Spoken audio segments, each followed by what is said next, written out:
siapa lagi dari ajudan, pengawal bermotor yang menurut Anda bisa menyampaikan kesaksian-kesaksian yang nanti menjadi pembuka cerita atau puzzle-puzzle yang masih tertutup, masih belum jelas, itu nanti bisa saja kemudian terbuka dalam persidangan kali ini, di mana mereka akan berhadapan, ini kan terutama Ricky Rizal yang ajudan dengan kolega-koleganya nih, pengawal bermotor, ajudan yang lain terutama.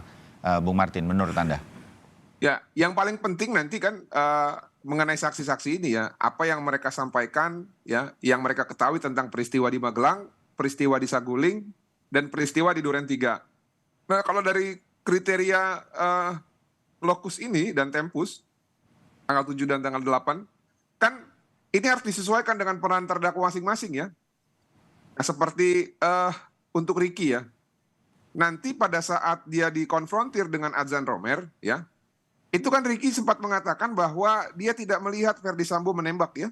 Ya. Tadi kan selain yang melihat panik itu si siapa namanya, si Daden. Nanti kan dia akan dikonfrontir juga dengan Adzan Romer. Pada saat itu alasan Ricky tidak melihat adanya penembak kedua yang diduga keras dilakukan oleh Ferdy Sambo ya, yang menembak diduga juga sebanyak 2 atau 1 kali, tepatnya di bagian belakang kepala dan tembus ke hidung.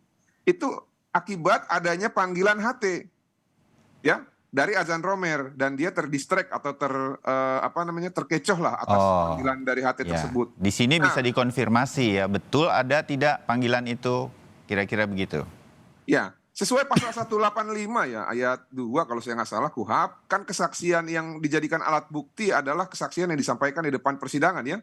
Jadi berdasarkan BAP ya, informasi dari Abang Roni Talapesi, Adzan Romer tidak pernah melakukan panggilan HT pada saat itu. Pada sekira pukul 17 lewat sekian sampai dengan 17 sekian itu di Duren 3, Adzan Romer ketika di luar tidak pernah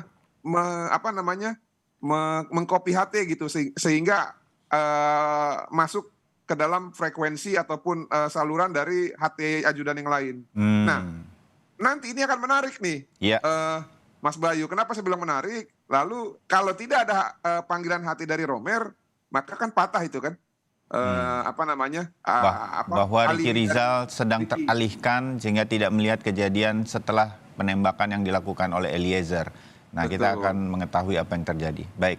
Ini hal yang baru menurut saya. Yang lainnya semua sami mawon, sama seperti nanti keterangan saksi yang disampaikan di depan persidangan pada agenda terdakwa Richard Eliezer. Oke, berarti kita catat nanti kesaksian Adzan Romer berkaitan dengan ada atau tidaknya penggunaan HT atau masuk di komunikasi HT yang kemudian mendistract, mengganggu konsentrasi atau teralihkannya Ricky Rizal dari tempat kejadian perkara.